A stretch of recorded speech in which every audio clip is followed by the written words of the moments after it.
Hi friends, അസ്സലാമു അലൈക്കും. എല്ലാവർക്കും ഐഷ ശ്രീ വേൾഡിൻ്റെ പുതിയൊരു വീഡിയോയിലേക്ക് സ്വാഗതം. ഇന്നത്തെ നമ്മുടെ റെസിപ്പി പച്ചരി കൊണ്ട് ആവിയിൽ വേവിച്ചെടുത്ത നല്ല പഞ്ഞി പോലെ സോഫ്റ്റ് ആയിട്ടുള്ള ഒരപ്പമാണ്. ഇത് നമുക്ക് ബ്രേക്ക്ഫാസ്റ്റിനോ അല്ലെങ്കിൽ ഡിന്നറിനൊക്കെ ഉണ്ടാക്കിയെടുക്കാൻ പറ്റിയ നല്ല ടേസ്റ്റി ആയിട്ടുള്ള ഒരു റെസിപ്പിയാണ്. ഇതിൻ്റെ കൂടെ നോൺ വെജ് കറിയോ അല്ലെങ്കിൽ വെജിറ്റബിൾ കറിയോ ഒക്കെ കൂട്ടി കഴിക്കാൻ നല്ല ടേസ്റ്റാണ് കേട്ടോ. അപ്പോൾ നമ്മുടെ ഇന്നത്തെ ഈ വീഡിയോ നിങ്ങൾക്ക് ഇഷ്ടമാവുകയാണെങ്കിൽ ലൈക്ക് ചെയ്യാനും മറ്റുള്ളവരിലേക്ക് ഷെയർ ചെയ്ത് കൊടുക്കാനും അതുപോലെ ചാനൽ സബ്സ്ക്രൈബ് ചെയ്യാതെ ആരെങ്കിലും കാണുന്നവരുണ്ടെങ്കിൽ സബ്സ്ക്രൈബ് ചെയ്യാനൊന്നും മറന്നു പോകരുത് കേട്ടോ. അപ്പോൾ ആവിയിൽ വേവിച്ചെടുത്ത വളരെ ഹെൽത്തി ആയിട്ടുള്ള നല്ല പഞ്ഞി പോലെ സോഫ്റ്റ് ആയിട്ടുള്ള ഈ അപ്പം എങ്ങനെയാണ് തയ്യാറാക്കിയെടുക്കുന്നത് എന്ന് നമുക്ക് നോക്കാം. അതിനായിട്ട് ഞാനിവിടെ 250 ml കപ്പിൽ 2 കപ്പ് പച്ചരി ഞാനൊരു പാത്രത്തിലേക്ക് ഇട്ട് കൊടുക്കുന്നുണ്ട്. നിങ്ങളുടെ അടുത്ത് ഇതുപോലത്തെ അളവ് കപ്പില്ലെങ്കിൽ അപ്പോൾ ഒരു ഗ്ലാസ്സിൽ അളന്നെടുത്താലും മതി. ഇനി ഇതിലേക്ക് ചേർത്ത് കൊടുക്കുന്നത് ഉഴുന്നാണ്. ഈ 2 കപ്പ് പച്ചരിക്ക് 2 ടേബിൾ സ്പൂൺ ഉഴുന്ന് മാത്രം ചേർത്ത് കൊടുത്താൽ മതി. ഇനി ഇതൊരു 5-6 തവണ നന്നായിട്ടൊന്ന് കഴുകിയെടുക്കുക. ഈ അരി നന്നായിട്ട് കഴുകിയതിന് ശേഷം മാത്രമാണ് കേട്ടോ നമ്മളിത് കുതിർന്ന് കിട്ടാനായിട്ട് അടച്ച് വെക്കുന്നത്. ഇതിപ്പോൾ ഒരു 5-6 തവണ കഴുകിയെടുത്തതിന് ശേഷം ഇതിലേക്ക് കുറച്ചധികം വെള്ളം ഒഴിച്ച് കൊടുത്തിട്ടുണ്ട്. ഇനി ഒരു 4-5 മണിക്കൂർ ഈ അരിയും ഉഴുന്നും കുതിർന്ന് കിട്ടാനായിട്ട് അടച്ച് വെക്കുക. ഒരു 5 മണിക്കൂറിന് ശേഷം ഈ അരിയും ഉഴുന്നും നന്നായിട്ട് തന്നെ കുതിർന്ന് കിട്ടിയിട്ടുണ്ട്. ഇനി ഈ വെള്ളത്തിൽ തന്നെയാണ് കേട്ടോ ഞാൻ ഈ അരി അരച്ചെടുക്കുന്നത്. അപ്പോൾ അതിനാണ് ഞാൻ ആദ്യം പറഞ്ഞത് അരിയും ഉഴുന്നും നന്നായിട്ട് കഴുകിയിട്ട് വേണം ഇത് സോക്കാവാൻ വേണ്ടി വെക്കാനെന്ന്. ഇനി ഇത് അരച്ചെടുക്കാൻ വേണ്ടിയിട്ട് നമുക്കിതൊരു മിക്സിയുടെ ജാറിലേക്ക് ഇട്ട് കൊടുക്കാം. അപ്പോൾ ഞാൻ ഇതിൽ നിന്നും ഒരു പകുതി ഭാഗത്തോളം പച്ചരി മിക്സിയുടെ ജാറിലേക്ക് ഇട്ട് കൊടുത്തിട്ടുണ്ട്. ഇനി നമുക്കിതിലേക്ക് വേണ്ടത് 1/2 കപ്പ് ചിരകിയ തേങ്ങയാണ്. അത് ഞാൻ ഈ മിക്സിയുടെ ജാറിലേക്ക് ഇട്ട് കൊടുത്തിട്ടുണ്ട്. തേങ്ങ ചിരകിയതിന് ശേഷം ഞാൻ ഈ തേങ്ങ കുറച്ച് നേരം ഫ്രിഡ്ജിൽ വെച്ചിട്ടുണ്ടായിരുന്നു. അതാണ് കേട്ടോ ഇതിങ്ങനെ കട്ട പിടിച്ചിട്ടുള്ളത്. പിന്നെ വേണ്ടത് 1/2 കപ്പ് അളവിൽ ചോറാണ്. ഈ ഒരു ചോറ് ഇപ്പം ഞാനൊരു പകുതി ഭാഗം മാത്രമാണ് ഇതിലേക്ക് ചേർത്ത് കൊടുക്കുന്നത്. ബാക്കി പകുതി രണ്ടാമത് അരി അരച്ചെടുക്കുമ്പോൾ ഇട്ട് കൊടുക്കാനുള്ളതാണ്. ഇതിലേക്ക് ഇതുപോലത്തെ വെള്ളരിയുടെ ചോറും എടുക്കാം, അതല്ലെങ്കിൽ മട്ട അരിയുടെ ചോറ് എടുത്താലും മതി. ഇതുപോലത്തെ വൈറ്റ് കളറിലുള്ള ചോറാണെങ്കിൽ നമുക്ക് ഈ പലഹാരം നല്ല വൈറ്റ് കളറിൽ കിട്ടും. മട്ട അരിയുടെ ചോറാണെങ്കിൽ അപ്പോൾ കളറിൽ ചെറിയൊരു വ്യത്യാസം ഉണ്ടാവും. പിന്നെ ഇതിലേക്ക് വേണ്ടത് 2 ടേബിൾ സ്പൂൺ പഞ്ചസാരയാണ്. ഞാനിതിപ്പോൾ കറി കൂട്ടി കഴിക്കാൻ വേണ്ടിയിട്ടാണ് ഈ അപ്പം റെഡിയാക്കി എടുക്കുന്നത്. അതുകൊണ്ട് ഞാൻ ഇതിലേക്ക് 2 ടേബിൾ സ്പൂൺ മാത്രമേ പഞ്ചസാര ചേർത്ത് കൊടുക്കുന്നുള്ളൂ. 2 ടേബിൾ സ്പൂൺ പഞ്ചസാര ചേർത്തു എന്ന് വിചാരിച്ചിട്ട് ഇത് അധികം മധുരമൊന്നും ഉണ്ടാവില്ല കേട്ടോ. ഇനി നിങ്ങൾക്കിത് 4 മണി ചായൻ്റെ ഒപ്പം കഴിക്കാനാണെങ്കിലോ അതല്ലെങ്കിൽ കറിയില്ലാതൊക്കെ കഴിക്കാനാണെങ്കിൽ ഇതിലേക്ക് കുറച്ച് കൂടുതൽ പഞ്ചസാര ചേർത്ത് കൊടുക്കാം കേട്ടോ. പിന്നെ ഞാൻ ഇതിലേക്ക് ഇൻസ്റ്റൻറ്റ് ഈസ്റ്റാണ് ചേർത്ത് കൊടുക്കുന്നത്.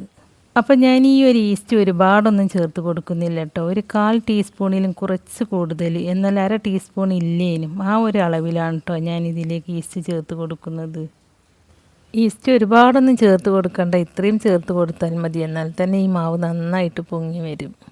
ഇനി ഇത് അരച്ചെടുക്കാൻ ആവശ്യമായ വെള്ളം ചേർത്ത് കൊടുക്കുക. നമ്മൾ അരി കുതിർത്തെടുത്ത വെള്ളമില്ലേ, ആ വെള്ളമാണ് കേട്ടോ ഞാൻ ഇതിലേക്ക് ചേർത്ത് കൊടുത്തിട്ടുള്ളത്. വെള്ളം ചേർത്ത് കൊടുത്തതിന് ശേഷം ഈ അരി നല്ല പോലെ അരച്ചെടുക്കുക. ഇപ്പം ഞാനിത് നല്ല പോലെ അരച്ചെടുത്തിട്ടുണ്ട്. ഇനി നമുക്കിതൊരു പാത്രത്തിലേക്ക് മാറ്റി കൊടുക്കാം. ഇനി ബാക്കിയുള്ള അരി മുഴുവനും ഞാൻ ഈ മിക്സിയുടെ ജാറിലേക്ക് ചേർത്ത് കൊടുക്കുകയാണ്. അതിനുശേഷം നമ്മൾ നേരത്തെ മാറ്റി വെച്ച ചോറില്ലേ, അത് ചേർത്ത് കൊടുക്കുക. അതിനുശേഷം ഇത് അരച്ചെടുക്കാൻ ആവശ്യമായ വെള്ളം ചേർത്ത് കൊടുക്കുക. ഇനി ഇത് നേരത്തെ അരച്ചെടുത്തതുപോലെ തന്നെ നല്ല രീതിയിൽ അരച്ചെടുക്കുക.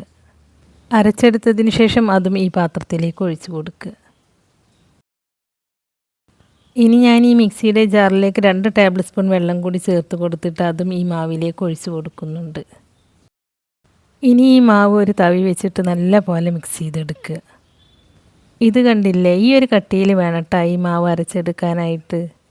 ഈ മാവ് ഒരുപാട് അങ്ങോട്ട് കട്ടി കൂടാനും പാടില്ല, എന്നാൽ ലൂസാവാനും പാടില്ല. ഒരു ദോശമാവിനേക്കാളും കുറച്ചൊന്ന് ലൂസായിട്ട് വേണം കേട്ടോ നമ്മളിത് റെഡിയാക്കി എടുക്കാനായിട്ട്. ഇപ്പം ഞാൻ ഈ മാവ് നല്ല പോലെ മിക്സ് ചെയ്തെടുത്തിട്ടുണ്ട്. ഇനി നമുക്ക് ഈ മാവ് നല്ല പോലെ പൊങ്ങി കിട്ടണം. അതിന് ശേഷമാണ് നമ്മളിത് ആവിയിൽ വേവിച്ചെടുക്കുന്നത്. നല്ല ചൂടുള്ള സ്ഥലങ്ങളിലാണെങ്കിൽ ഒരു 4-5 മണിക്കൂർ കൊണ്ടൊക്കെ ഈ മാവ് നന്നായിട്ട് പൊങ്ങി കിട്ടും. നല്ല തണുപ്പുള്ള സ്ഥലങ്ങളിലാണെങ്കിൽ ഈ മാവ് പൊങ്ങി കിട്ടാൻ കൂടുതൽ സമയമെടുക്കും. അപ്പോൾ നിങ്ങൾ ഈ മാവ് നന്നായിട്ട് പൊങ്ങി വന്നതിന് ശേഷം മാത്രം ആവിയിൽ വേവിച്ചെടുക്കുക കേട്ടോ. എനിക്കിതിവിടെ ഒരു 4.5 മണിക്കൂറായപ്പോഴേക്കും ഈ മാവ് നന്നായിട്ട് പൊങ്ങി കിട്ടിയിട്ടുണ്ട്. ഇത് ഇനിയും കൂടുതൽ വെച്ചാൽ ഈ മാവ് പുറത്തേക്കൊക്കെ പോയി തുടങ്ങും. ഇതുപോലെ മാവ് നന്നായിട്ട് പൊങ്ങി വരണം കേട്ടോ. ഇതുപോലെ പൊങ്ങി വന്നാൽ മാത്രമേ നമുക്ക് പഞ്ഞി പോലെയുള്ള അപ്പം റെഡിയായി കിട്ടുള്ളൂ. നമ്മളിതിലേക്ക് കുറച്ച് ഈസ്റ്റേ ചേർത്ത് കൊടുത്തിട്ടുള്ളെങ്കിലും കണ്ടോ, ഈ മാവ് നല്ല പോലെ പതഞ്ഞ് പൊങ്ങി കിട്ടിയിട്ടുണ്ട്. ഇനി നമുക്കിതിലേക്ക് ആവശ്യമായ ഉപ്പ് ചേർത്ത് കൊടുക്കാം. ഞാൻ ഈ തവിയിലേക്ക് ഉപ്പിട്ട് കൊടുത്തതിന് ശേഷം കുറച്ച് മാവ് ഈ തവിയിലെടുത്തിട്ട് ഈ ഉപ്പൊന്ന് മിക്സ് ചെയ്തെടുത്തതിന് ശേഷമാണ് കേട്ടോ ഈ മാവിലേക്ക് ഒഴിച്ചു കൊടുക്കുന്നത്. ഉപ്പ് ചേർത്ത് കൊടുത്തതിന് ശേഷം ഈ മാവൊന്ന് മിക്സ് ചെയ്തെടുക്കുക. ഇപ്പോൾ നമ്മുടെ മാവ് ഇവിടെ റെഡി ആയിട്ടുണ്ട്. നമ്മൾ ഈ മാവ് ആവിയിൽ വെച്ചാണ് വേവിച്ചെടുക്കുന്നത്. ഞാൻ ഇതുപോലത്തെ ചെറിയ ചെറിയ പാത്രങ്ങളിൽ ഒഴിച്ച് കൊടുത്തിട്ടാണ് ഈ മാവ് ആവിയിൽ വെച്ച് വേവിച്ചെടുക്കുന്നത്. നിങ്ങളുടെ അടുത്ത് ഇതുപോലത്തെ പാത്രങ്ങളില്ലെങ്കിൽ സ്റ്റീലിൻ്റെ ഗ്ലാസ്സിലോ അതല്ലെങ്കിൽ വേറെ ഏതെങ്കിലും പാത്രങ്ങളിലോ ഒഴിച്ച് കൊടുത്തിട്ട് വേവിച്ചെടുക്കുക കേട്ടോ. മാവ് ഒഴിച്ച് കൊടുക്കുന്നതിന് മുമ്പ് ഈ പാത്രങ്ങളിൽ കുറച്ച് ഓയിലോ നെയ്യോ തടവി കൊടുക്കുക. അങ്ങനെ ചെയ്യുമ്പോൾ നമുക്കിതിൽ നിന്നും അപ്പം വേഗം ഇളകി കിട്ടും. ഞാനിപ്പോൾ ഇതിലേക്ക് കുറച്ച് വെളിച്ചെണ്ണയാണ് കേട്ടോ സ്പ്രെഡ് ചെയ്ത് കൊടുക്കുന്നത്. ഈ വെളിച്ചെണ്ണ നന്നായിട്ട് എല്ലാ ഭാഗത്തും എത്തുന്ന രീതിയിൽ ഇതുപോലെ ഒന്ന് ആക്കി കൊടുക്കുക. ഇനി ഈ പാത്രങ്ങളിലേക്ക് ഒരു തവി മാവ് ഒഴിച്ച് കൊടുക്കുന്നുണ്ട്. ഈ പാത്രത്തിൻ്റെ പകുതി ഭാഗം മാത്രം ഒഴിച്ച് കൊടുത്താൽ മതി കേട്ടോ, കാരണം ഇത് വെന്ത് വരുമ്പോൾ നന്നായിട്ട് പൊങ്ങി വരും. ഇതുപോലെ എല്ലാ പാത്രങ്ങളിലും മാവ് ഒഴിച്ച് കൊടുക്കുക.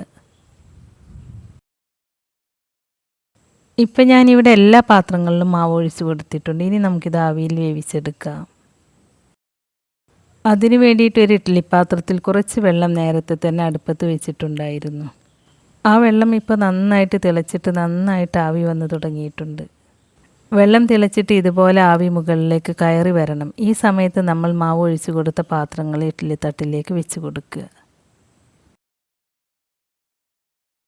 ഇനി ഇഡ്ഡലി പാത്രം അടച്ച് വെച്ചിട്ട് ഹൈ ഫ്ലെയിമിൽ ഒരു 5 മിനിറ്റ് നേരം വേവിച്ചെടുക്കുക. ഇനി നിങ്ങളുടെ അടുത്ത് സ്റ്റീമർ ഉണ്ടെങ്കിൽ അതിൽ വെച്ച് വേവിച്ചെടുത്താലും മതി. അപ്പോൾ ഇത് കണ്ടില്ലേ, ഹൈ ഫ്ലെയിമിൽ കറക്റ്റ് 5 മിനിറ്റ് ആയപ്പോഴേക്കും നമുക്കിത് നല്ല പോലെ കുക്കായി കിട്ടിയിട്ടുണ്ട്. ഇത് വെന്തോന്ന് അറിയാൻ വേണ്ടിയിട്ട് കൈകൊണ്ട് ഇതുപോലെ ഒന്ന് തൊട്ട് നോക്കുക. തൊട്ട് നോക്കുമ്പോൾ കൈകളിൽ ഒട്ടിപ്പിടിക്കുന്നില്ലെങ്കിൽ ഇത് നന്നായിട്ട് കുക്കായിട്ടുണ്ടാവും. അതല്ലാന്നുണ്ടെങ്കിൽ ഒരു ടൂത്ത് പിക്ക് കൊണ്ട് ഇതുപോലെ ഒന്ന് കുത്തി നോക്കുക. കുത്തി നോക്കുമ്പോൾ ടൂത്ത് പിക്കിൽ മാവ് ഒട്ടിപ്പിടിക്കുന്നില്ല എന്നുണ്ടെങ്കിൽ ഇത് നന്നായിട്ട് കുക്കായിട്ടുണ്ടാവും. ഇപ്പോൾ നമുക്കിത് നന്നായിട്ട് കുക്കായി കിട്ടിയിട്ടുണ്ട്. ഇനി നമുക്കിത് ഇഡ്ഡലി പാത്രത്തിൽ നിന്നും പുറത്തേക്ക് എടുത്ത് വെക്കാം. പുറത്തേക്ക് എടുത്ത് വെച്ചതിന് ശേഷം ഈ പാത്രങ്ങൾ നന്നായിട്ട് തണുത്ത് വന്നതിന് ശേഷം നമുക്കിത് പാത്രങ്ങളിൽ നിന്നും ഇളക്കിയെടുക്കാം. പുറത്തെടുത്ത് വെച്ചതിന് ശേഷം ഇത് നന്നായിട്ട് തണുത്ത് വന്നിട്ടുണ്ട്. ഇനി നമുക്കിത് പാത്രങ്ങളിൽ നിന്നും ഇളക്കിയെടുക്കാം. നല്ല പോലെ ചൂടാറി വന്നതിന് ശേഷം നമ്മൾ ഇതുപോലെ കൈകൊണ്ട് പതുക്കെ ഒന്ന് ഇളക്കി കൊടുക്കുക. എന്നിട്ട് ഇതുപോലെ ഒന്ന് കമഴ്ത്തിയിട്ട് കൊട്ടി കൊടുത്താൽ വളരെ ഈസി ആയിട്ട് തന്നെ ഇത് പാത്രങ്ങളിൽ നിന്നും അടർന്നു പോരും. ഇതുപോലെ പോരുന്നില്ലെങ്കിൽ ഒരു കത്തിയോ അല്ലെങ്കിൽ വേറെ എന്തെങ്കിലും കൊണ്ട് ഇതിൻ്റെ സൈഡൊന്ന് അടർത്തി കൊടുത്താൽ മതി. അപ്പോൾ പെട്ടെന്ന് ഇളകി കിട്ടും. അപ്പോൾ ഇത് കണ്ടോ, നല്ല പഞ്ഞിക്കെട്ട് പോലെ നല്ല സോഫ്റ്റായിട്ട് തന്നെ ഇത് കിട്ടിയിട്ടുണ്ട്. ഇനി നമുക്ക് ബാക്കിയുള്ള മാവും ഈ പാത്രങ്ങളിലേക്ക് ഒഴിച്ചു കൊടുത്തിട്ട് വേവിച്ചെടുക്കാം.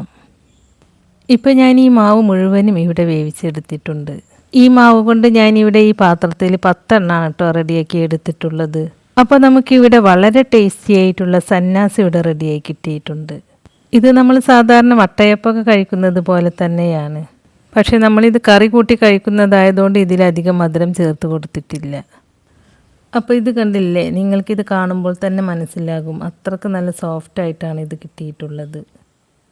അപ്പോൾ എന്നും ഒരേപോലെ ബ്രേക്ക്ഫാസ്റ്റ് ഉണ്ടാക്കി നോക്കാതെ ഇടയ്ക്കൊക്കെ ഇതുപോലെയൊന്ന് ഉണ്ടാക്കി നോക്കൂട്ടോ. തീർച്ചയായും നിങ്ങൾക്കിത് ഇഷ്ടപ്പെടും. നല്ല പഞ്ഞി പോലെ സോഫ്റ്റാണിത്. കഴിക്കാനും നല്ല ടേസ്റ്റാണ്. ഇത് നോൺ വെജ് കറിയുടെ കൂടെയും അതുപോലെ വെജിറ്റബിൾ കറി, മുട്ടക്കറി, അതുപോലത്തെ ഏത് കറിയുടെ കൂടെയും കഴിക്കാൻ നല്ല ടേസ്റ്റാണ്. ഞാനിത് ചിക്കൻ കറിയുടെ കൂടെയാണ് കേട്ടോ കഴിക്കുന്നത്. ഈ കറിയുടെ കൂടെ കഴിക്കാൻ ഇത് നല്ല ടേസ്റ്റ് ഉണ്ട് കേട്ടോ. അപ്പോൾ നിങ്ങൾ സന്നാസ് ഉണ്ടാക്കി നോക്കിയിട്ടില്ലെങ്കിൽ തീർച്ചയായിട്ടും ഇതുപോലെ ഉണ്ടാക്കി നോക്കൂ കേട്ടോ. എന്നിട്ട് അതിൻ്റെ അഭിപ്രായം നമ്മുടെ കമൻറ്റ് ബോക്സിൽ എഴുതി അറിയിക്കാനും മറക്കരുത്. അപ്പോൾ നമ്മുടെ ഇന്നത്തെ ഈ വീഡിയോ നിങ്ങൾക്ക് ഇഷ്ടമായിട്ടുണ്ടാവുമെന്ന് വിചാരിക്കുന്നു. ഇഷ്ടമായിട്ടുണ്ടെങ്കിൽ ലൈക്ക് ചെയ്യുകയും നിങ്ങളുടെ ഫ്രണ്ട്സിനും ഫാമിലിയിലേക്കൊക്കെ ഒന്ന് ഷെയർ ചെയ്ത് കൊടുക്കുകയും അതുപോലെ ചാനൽ സബ്സ്ക്രൈബ് ചെയ്യാതെ ആരെങ്കിലും കാണുന്നവരുണ്ടെങ്കിൽ സബ്സ്ക്രൈബ് ചെയ്യാനൊന്നും മറന്നു പോകരുത് കേട്ടോ. സബ്സ്ക്രൈബ് ചെയ്യുമ്പോൾ കൂടെ കാണുന്ന നോട്ടിഫിക്കേഷൻ ബെല്ല് കൂടി ഓണാക്കി വെക്കുകയാണെങ്കിൽ ഞാൻ പുതിയ റെസിപ്പീസ് അപ്ലോഡ് ചെയ്യുമ്പോൾ അതിൻ്റെ നോട്ടിഫിക്കേഷൻ നിങ്ങൾക്ക് കിട്ടുന്നതാണ്. അപ്പോൾ ഇൻഷാ അല്ലാഹ് പുതിയ റെസിപ്പീസുമായി ഞാൻ വീണ്ടും വരാം. താങ്ക്